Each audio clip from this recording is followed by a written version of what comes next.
Hey everybody, I'm over here at the camper again. I'm going to do a few things. One thing that I'm going to do is it's laying outside now. I haven't installed it yet. I might do a little bit of video of that.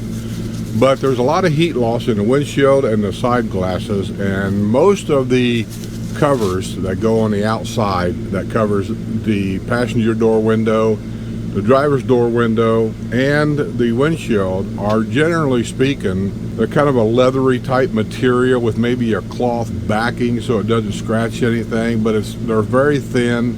And I've looked at them. They vary in price. On an average of say 50 bucks, 35 to 50 bucks, some a little more. But I don't see where that's going to keep a lot of the heat out. It just seems like it's just going to keep out basically the sunlight, and it'll give you privacy. And if that's all you need, then you know, that's fine. And I got to do things to the camper to try to trap all the cold air in that I can and all the hot air out that I can. So that being said, you notice here, that's reflected. I've got it cut for that window to fit perfectly. There's lots of windows around the RV. I've cut that reflecting perfectly. I'm working on this side window over here, just a big one, to get it done perfectly. My wife doesn't like it, because she says once you have all these things put in place in here, that she says she feels like she's in a cave.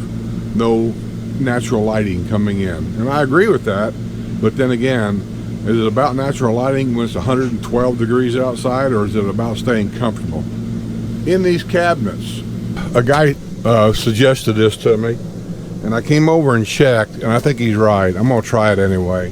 When you look inside these cabinets here, that's the wall to the outside. I don't think there's much insulation really on any of these walls in these campers, not just this one. He suggested that in them cabinets, he said, have you ever noticed when you open them up that it's hot in there? And truthfully, I haven't really ever noticed that. And also, if you look over my head behind my shoulder here, let me tilt the camera a little bit. Right over there behind me, you'll see another skylight right there. So between the one in the front and one in the back on a hot day, if you've got that open right there, there's a lot of heat that comes through there. And so if you get any RV, I'm just going to recommend, try to stay away from them on a hot day unless you got one of them 4 seasons, or if you've got a Class A, let's say, with 2 air conditioners in it, probably 2 15,000 BTU air conditioners on the roof, because I had that on my first RV. I never had a problem with any of this, heating up and stuff. Both air conditioners took care of everything. So anyway, we're going to try this blanket thing that I told you about. It's supposed to have 4 layers Eluto, E-L-U-T-O. 4 layers of something blanket to help keep the heat out. That's 90% of the job right there, and keep the cold in. So let's go out there and see about hooking this thing up. I may have to do a voiceover because the microphone here and stuff sitting on top of my car. And I don't know if you can hear me well enough. So let's see about putting this thing on.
Let me show you my concern here, and I don't know if it means anything. Right here. That's not really down there all that snug. Does that mean anything? Probably not. Then this corner up here goes around the mirrors okay. And these magnets here, that's what they're for, is right here. They stick to the side of the vehicle. That's kind of flimsy right there. I think there should be a magnet or something in that corner too, because the piece that goes behind the door is just a strap and it slides down. And then this corner right here, see that? There's really nothing there to actually hold it. I don't know. Maybe it'll be all right. Maybe I'll have to jimmy rig something, like bring a couple of extra magnets with me to, buy them at Lowe's or something, and I'll just throw them up here to stick to the door. Maybe that's what I'll do. But other than that, I guess it's all right. So you guys tell me, what do you think? Have you guys ever gotten these before? And if you have, did I install it correctly? I have no idea. And we'll see what it does, see if it helps.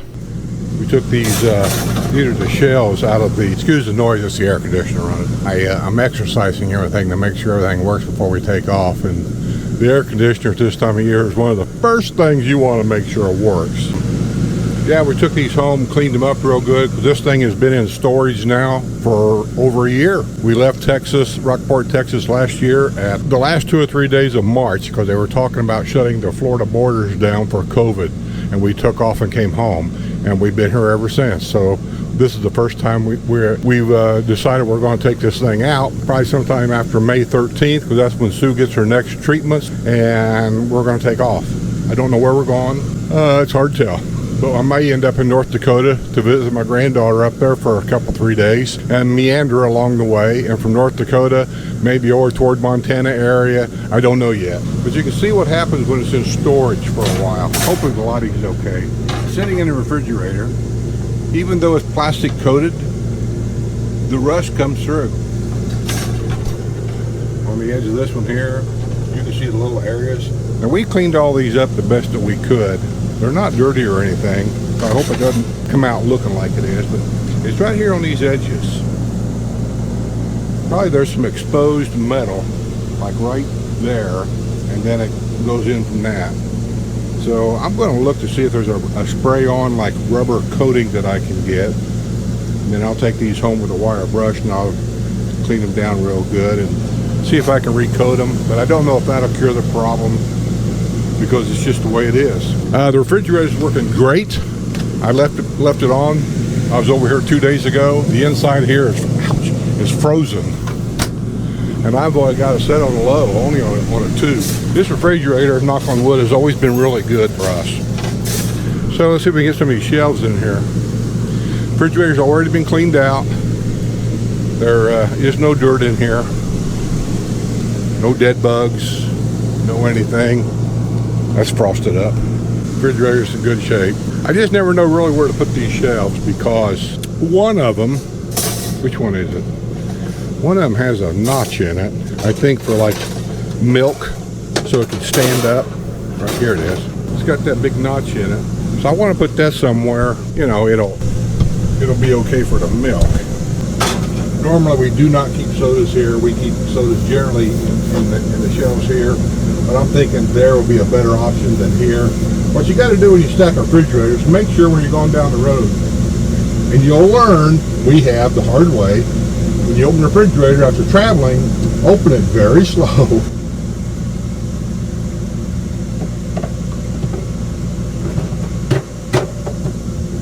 rest of these, I don't really know what to do. Does that look okay? It's going to have to be. So we'll probably rearrange things. Oh, but these things here are really important too. They come in different lengths, so measure your refrigerator.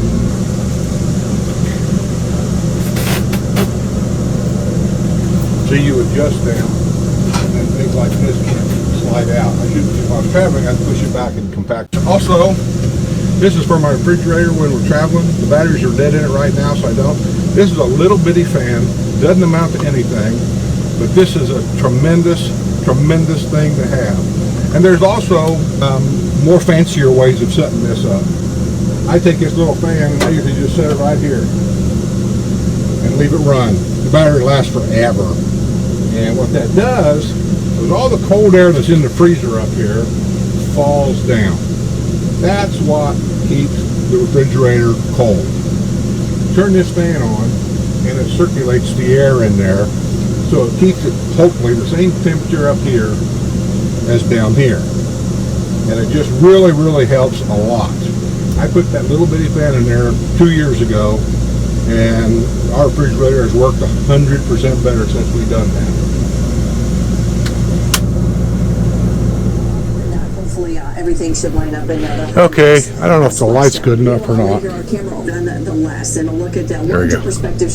Believe it or not, there's an actual. I hope you can see it. I got stuff in there. This is inside the cabinet, and I lined the walls stuff with. You can see it in here too. This one up. You can see it in there too. It's all in there. And I got this window done.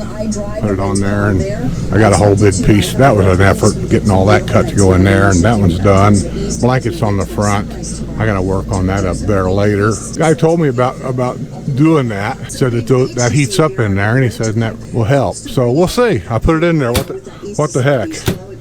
Oh, I got to cut one for here. That's on there temporary. Turned on the hot water heater to make sure it was working before we left. I'm glad I did because the pressure valve on top was leaking. So I got to take it off and go get a new one. I imagine by what's happened sitting here for a year, he's probably dry rotted the O-ring around it. No biggie. I'll take that out and I'll just run up to Ace Hardware tomorrow and get one. But other than that, everything here seems to be working fine. I said one thing I didn't check was that hot water heater. The pump, water, everything's working. Truck starts up fine. Generator's been working great. I'm on the fence about should I go ahead and change the oil. It doesn't really need it. I'm just thinking I'll be gone for a month or so. Should I just go ahead and change and be done with it? So anyway, everything's working. I'll get a video together for you guys to see. Please subscribe because we're on our trip. That's how you can follow us. I don't know my route yet. I keep thinking about taking 10 and 8 all the way over to San Diego, but it's hot out there. Really hot out there. So I may end up going north, Indianapolis, stop see some friends and our kids, and going up around Fargo, North Dakota, and visit our granddaughter for a while, and then maybe shoot over toward Jackson Hole, Wyoming, and see what we can see along the way. So let's get out of here and let me get this thing done.